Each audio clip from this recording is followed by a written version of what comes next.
Teofimo Lopez is going to be stepping in the ring and defending his belt against Steve Claggett. Now, what do you think about that? How do you think this one's going to turn out? Teofimo Lopez, everybody's heard of him. Everybody's been watching him. I've been watching him for how many fights ago? How many fights have you been watching him? Have you been watching him since he smoked Mason Menard? Have you been watching him since he won the title? Have you been watching him since he put in that impressive performance against Lomachenko? Has it been since then? Have you been watching him since he fought Sandor Martin and it was questionable on all? How long have you been watching him, right? But nevertheless, my point being, we've been watching this guy for a while. He's been a big name for a long time. He's been turning in incredibly impressive performances. Flip that to the other side of the equation and ask, how long have you heard of Claggett? How many times have you heard his name? How many of his fights have you seen? If you've watched his fights going into this one, maybe you did a little bit of film study, erase that from the equation and just say, before this fight was ever announced, how much have you heard of him, right? Answer is probably zero. Answer is probably nothing. Nobody's really ever heard of the dude. Nobody ever watched his fights. He's not a big name. What's his record when he's over here in America? Like 1-4 or something like that. Just unimpressive. Doesn't travel well. Really not a top level fighter. You look at the odds. Lopez is coming into this one 11-1 favorite for the most part. Maybe 12-1 depending on where you're catching it. So we all pretty much understand where this one's going to go. Now, I will say this. Teofimo Lopez, for as impressive as he is, for as much as he's done, for as much as he's wowed all of us, and he has. Dude's turned in some in just awesome nights of boxing. For all of that he's done, we've also seen him struggle sometimes. We've seen him struggle outside the ring with what I'll say is his mental health, and we've seen that affect his performance inside the ring, and then we've also seen him struggle inside the ring with, all I can say is styles make fights. And when I think about a guy like Sandor Martin, that's always going to give him trouble. You think about him, a last fight like Jermaine Ortiz, a guy like that's always going to be difficult for him. That's not the style that he's going to be coming in there against when he's fighting Claggett. That's not what he's going to be looking at Saturday night when he steps into the ring. Dude, when he steps into the ring, he's going to be going against a guy who wants to come forward and press you. He wants to fight behind a high guard. He wants to have a high volume. He's dependent on that work rate and the stamina and his chin. You know, he's going to try to get behind the jab at times. But let me tell you something. He is ultimately there to be hit. He's a guy who's going to be marching forward, who uses limited head and upper body movement. There's times I've seen him square himself up in the ring. In the middle of the ring, he squares himself up.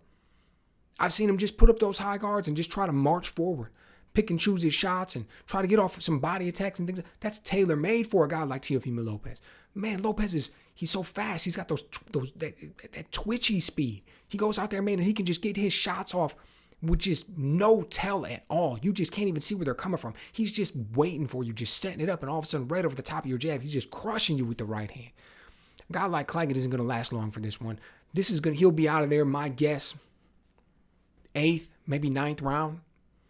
When it's all said and done, we'll be looking at this one and we'll be saying it was an incredibly impressive performance by Teofimo. This is the Teofimo we all know. This is the one that we fell in love with. This is the one that we've always expected, right? The question is going to be, what's next? Where does he go from here? We thought this was going to happen as soon as the fight was signed, but really we want to see him in with the biggest name. So it'll be interesting to see how all of that plans out. Who knows? Are we going to see him in there against a guy like Isaac Cruz?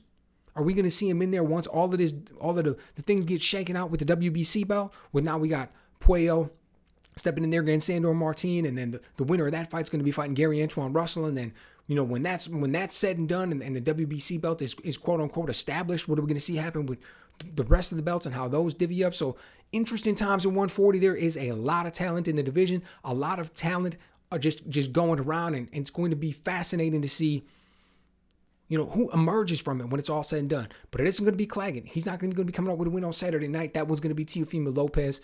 Even at 11-1 or 12-1, you look at it and you're like, man, should it be higher? Should this be like 15-1? Should it be like 20-1? Because how exactly is he going to get the victory? Like when you really sit down and look at it, and I'm not trying to talk crazy about the man. I mean, he's a far better fighter than so many other people. I'm not even saying that he doesn't necessarily deserve to be there or anything like that. But, when you sit down and you think about the fight, if he's going to win it, how's he going to win it? Is he going to really go in there and apply enough pressure where he's going to back Lopez up against the ropes and he's going to beat him up? He's going to beat up his body. He's going to land some good headshots. Teofimo's going to basically, what's he going to do? Is he going to keep his hands in his pockets? Because if he lets him go when he's throwing punches, we know that Claggett doesn't have the defense to be able to deal with that. So I find it hard to even think of a path to victory, right? Mainly because he doesn't have a knockout punch and he doesn't know how to fight off his back foot and set traps, which is a style that'll always give Lopez trouble. But a guy who's going to come forward, a guy who's going to be aggressive, man, Teo is strong off his back foot. Really good counter puncher, timing and punch placement and accuracy. tailor-made for him. So let me know what you guys think. When do you think this one will end? Or maybe you're going to let me know about how crazy I am, and the film that I watched on Claggett doesn't really accurately represent what he's going to bring to the table now, because he's looking smooth, he's looking sharp, best training camp of his life, and he's going to bring us something that we all have never seen from him before. Let me know what you guys think.